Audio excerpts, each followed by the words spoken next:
किसके तो पंख लेके उड़ा चला जाए रे, जहाँ नहीं जाना था ये वही चला हाय रे।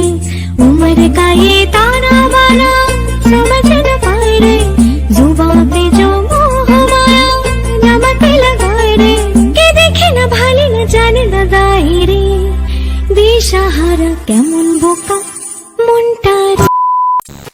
গুড মর্নিং বন্ধুরা, কেমন আছো সবাই? আশা করি ভালো আছো, আর আমিও খুব ভালো আছি। আমার নতুন একটা ভিডিওতে তোমাদের সবাইকে জানাই অনেক স্বাগত।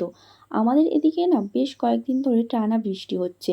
বৃষ্টিটা প্রথম দিকে ভালো লাগলেও এখন কিন্তু আর একদমই ভালো লাগছে না, কারণ জামা কাপড় কিন্তু একদমই শোকাচ্ছে না। আর জামা কাপড় ভালো করে রোদে না শোকালে কেমন একটা স্যাঁতস্যাঁতে গন্ধ ওঠে, তো সেটা একদমই পছন্দ নয় আমার। তো তার কারণে কিন্তু বৃষ্টিটা আর একদমই ভালো লাগছে না। বাঙালির একটা কথা আছে না, বাঙালির তাতও সয় না আবার বাতও সয় না। মানে অতিরিক্ত গরম পড়লেও যেমন ভালো লাগে না, তেমন টানা বৃষ্টি হলেও কিন্তু একদম ভালো লাগে না।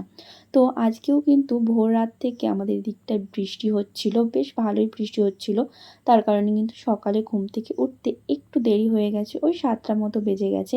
তো এখন বাজে 8:30। তো আজকের ব্লগটা আমি এখন থেকে শুরু করছি। সারাদিন মানে বৃষ্টির দিনে সারাদিন কী কী করি না করি সবটাই তোমাদের সঙ্গে শেয়ার করব।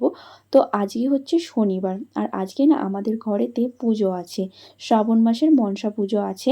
সকাল সকাল কিন্তু মা পুজোর জোগাড় করে ফেলেছিল। যেহেতু বৃষ্টি হচ্ছিল তার কারণে কিন্তু ব্রাহ্মণ ঠাকুর সকাল সকালই চলে আসবে বলেছিল। তো তার কারণে মা কিন্তু সকালবেলায় পুজোর জোগাড়টা করে নিয়েছিল। আর যে বাদবাকি কাজগুলো ছিল সেগুলো কিন্তু আমি সেরে নিয়েছিলাম। আগের একটা ব্লগে বলেছিলাম যে আমাদের বাড়িতে কিছু পুজো হলে সেগুলো কিন্তু আমরা করি না, ব্রাহ্মণ ঠাকুর দিয়েই করানো হয়।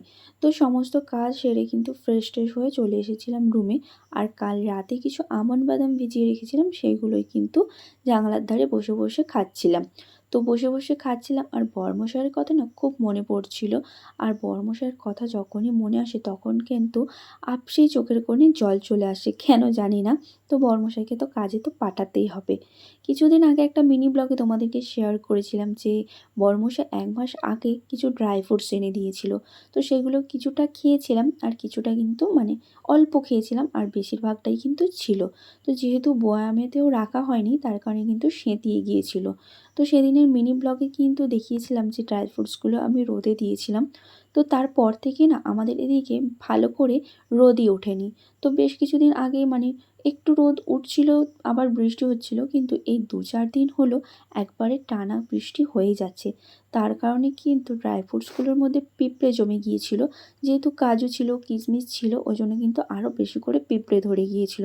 তো ওইগুলো কিন্তু একদমই খাওয়া যায়নি। তো সেখান থেকেই কিন্তু আমি আমন্ড বাদামগুলো বেছে রেখেছিলাম, কাল রাতে ভিজিয়ে দিয়েছিলাম, তো সেগুলোই বসে বসে খাচ্ছিলাম। তো তারপর কিন্তু চলে এসেছিলাম বরমশাইয়ের কিছু জামা কাপড় ছিল সেগুলোই গোছ করতে। বরমশাই প্রায় আজ 1 মাস হলো চলে গেছে কাজে। তো জামা কাপড়গুলো কিন্তু বরমশাই চলে যাওয়ার পরেই কেচে রেখেছিলাম, কিন্তু আর তোলা হয়নি, কারণ একদমই কোনো কাজ করতে ইচ্ছা করছিল না। বরমশাই চলে যাওয়ার পর থেকে মানে শারীরিক বলো মানসিক বলো দুটো দিক থেকেই যেন আমি দুর্বল হয়ে পড়েছিলাম। তার কারণে কিন্তু কোনো কাজকর্ম মানে জামা কাপড় থেকে তোলা বলো বা রুম গোছানো থেকে কিছুই করিনি, আর ভিডিও তো করিনি, বাদই দাও। তো আজকে ভাবলাম যেহেতু মানে ফাঁকা আছি, পুজোর জোগাড়ও হয়ে গেছে, আর বাদবাকি যে কাজগুলো থাকে সেগুলোই হয়ে গেছে।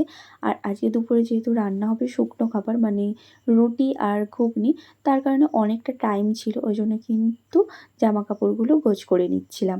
নিচে এসে দেখছি ব্রাহ্মণ ঠাকুরও কিন্তু চলে এসেছে পুজো করতে।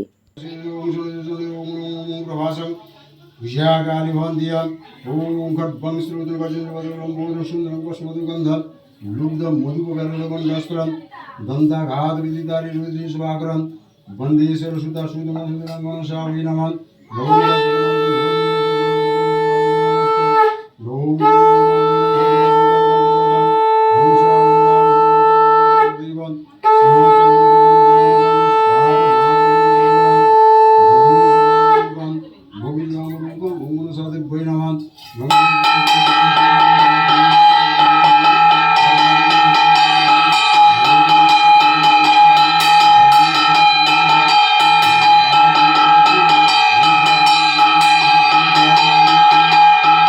পুজো হয়ে যাওয়ার পর সকালে খাবার দাবার খেয়ে কিন্তু চলে এসেছিলাম দুপুরের জন্য রান্না করতে।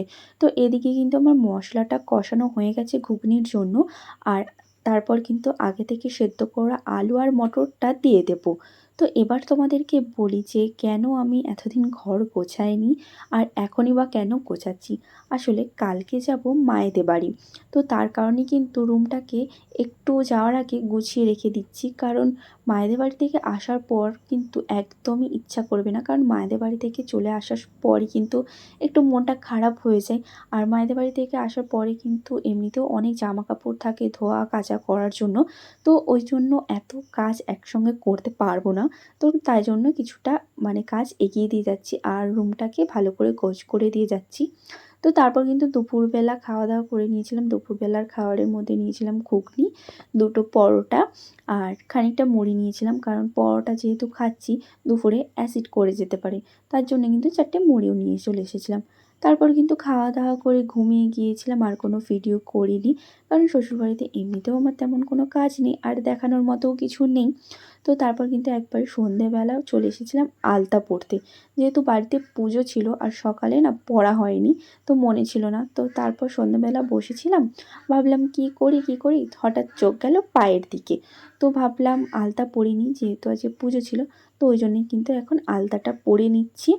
তো আলতা না আমি এখনও ঠিকঠাক করে সত্যি কথা বলতে পরতে পারি না। দেখতেই পাচ্ছ যে একবার ব্রাশটা এই হাতে ধরছি আর একবার ব্রাশটা ওই হাতে ধরছি। তো চলো কি করব, মানুষ তো শিখতে শিখতেই ধীরে ধীরেই শেখে, একবারে তো কেউ শিখে আসে না। তো আমি আশা করি শিখে যাব। তো আজকের মতো ভিডিওটা এই পর্যন্তই।